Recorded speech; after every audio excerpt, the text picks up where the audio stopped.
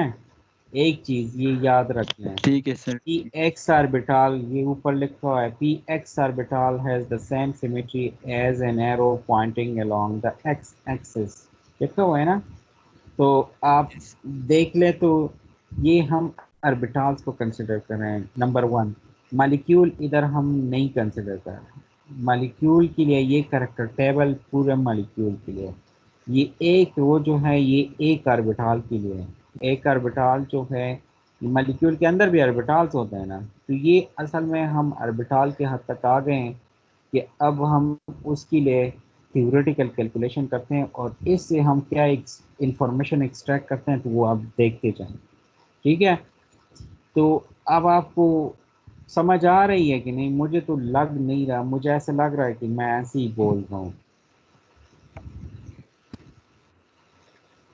Sir बस थोड़ा सा आ रहा है।